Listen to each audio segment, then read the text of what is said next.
Pets. We all have them. Pet cats, pet dogs, pet peeves.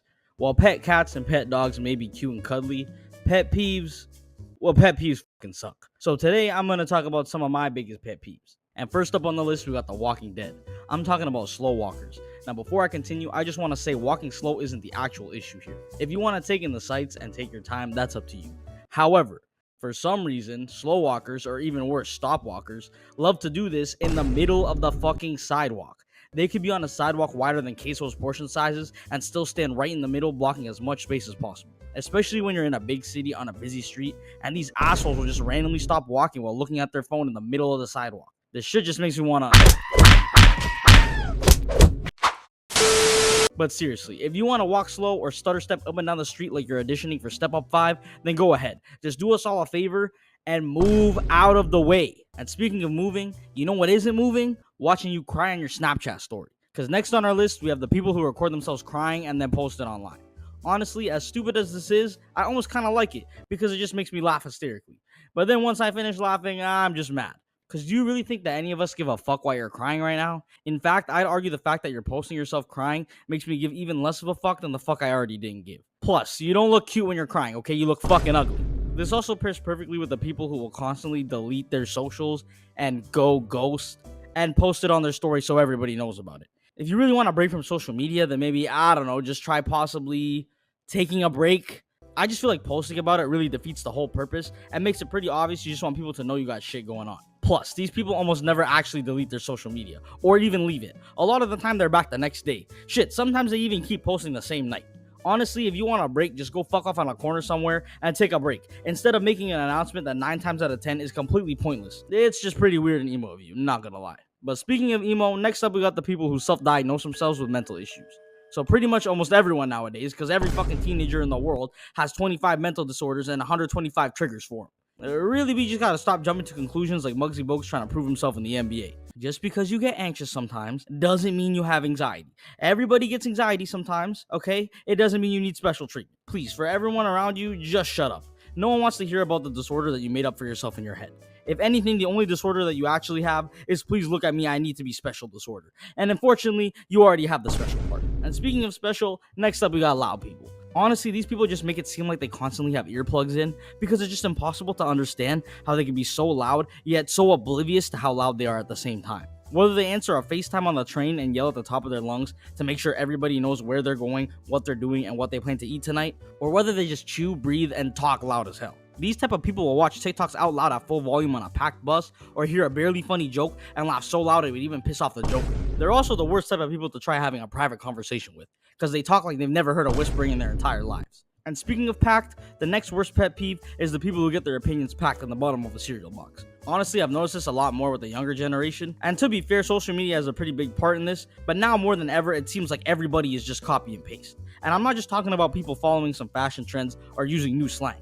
I mean like everything. Most of these kids look, sound, talk, and act exactly the same to the point where even their opinions are all the same. And to be fair, it's not just kids. It's a lot of grown adults nowadays that build 90% of their personality off TikToks and Instagram stories.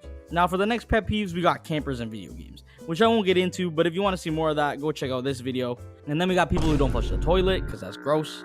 We got people who make out in busy public spaces, because that's also gross. We got people with no spatial awareness, and people who drive slow in the left lane. Also, anyone who mains this piece of shit in Brawl Stars. If you're an Edgar main, just know I hate you, and I will always hate you. And no matter what you do, we will never, ever be friends. Ever. Speaking of friends, next we got the person who always has to one-up you every time you dare to take a breath, like they're trying to give you as many lives as possible. But seriously, these people always need to one-up every single possible thing you could say. Even if their thing has almost zero correlation to your thing, if it's a crazier thing, they're gonna tell it expeditiously. But speaking of zero correlation, this next entry, it has zero correlation. But we got the people who line up at a food joint before knowing what the fuck they want to order. These people will stand there like they're waiting for their dad to pop back up with the milk, backing up a long-ass line of customers because they wanted to get in line without a fraction of an idea of what they want to eat. You're telling me you came to Burger King and now you're standing in line for 10 minutes not knowing what you want? How about a burger? The whole menu is right there. If you knew you were this indecisive when you got here, why the fuck did you even get in line? And speaking of lines, lines are a pretty big pet peeve for me too. And unless I absolutely need whatever it is I'm getting in line for, you will not catch me waiting behind more than 3 people at any establishment. There's almost nothing that I need bad enough that I'm going to wait more than 10 minutes in a line for. And speaking of waiting, that's the only people who are getting a tip from me. Waiters and waitresses. Unless complete assholes will get a tip.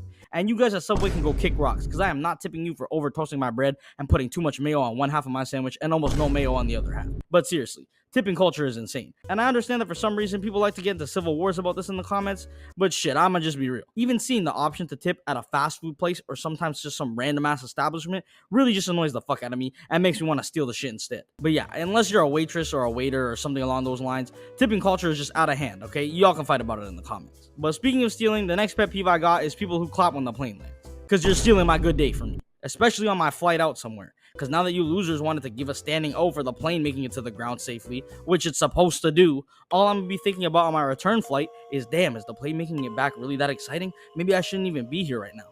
I mean, I'm a good swimmer. I could have swam here. No, wait, I lied. I can't swim. Never mind. But I could have took a boat and brought a life jacket. Is this how it ends? On this metal box in the sky? Well, fuck it. It's better than hearing that clapping again. And speaking of planes, my next pet peeve is people who ask to switch seats on the plane. I have an idea for you guys. You could possibly, just maybe, if you really wanted to, because I heard this one works real well, but basically, all you gotta do is book your seats together. I'm gonna be honest. I don't give a flying fuck. You see what I did there? Because we're flying. But I don't give a fuck that you didn't book seats with your ooga booga faced ass child, okay? I'm staying in my seat. You should have thought about this before you got on this plane. And speaking of ooga booga faced ass children, next up we got the parents who don't watch their little ugly extra dried raisin looking ass kids when they go out. You got your kid out here kicking people's seats on the transit and trying to sacrifice pigeons on the street corner, and you got 21 chromosomes over here off in some other world like they don't have a 4-year-old free roaming the city right now like they're playing GTA RP. And then you're gonna get mad at me if I go for a field goal and punt the little shit across the Walmart. And no, a neck collar is not a solution for you weird ass parents out there.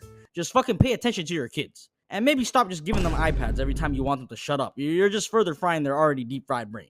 And speaking of iPad, I am going to continue this list with our next entry. I don't know why, but for some reason over the years, it just seems like movie trailers are getting longer and longer. Like, do you even want me to see the movie? These trailers are getting out of hand. Not to mention, a lot of these movies got every important scene in the entire movie jammed into the fucking trailer. I have legit seen a horror movie where the 2 biggest jump scares in the movie were fully played in the trailer. So you know what happened when I saw the movie in theaters? I didn't fucking jump. Because I wasn't scared. Because I fucking seen it already.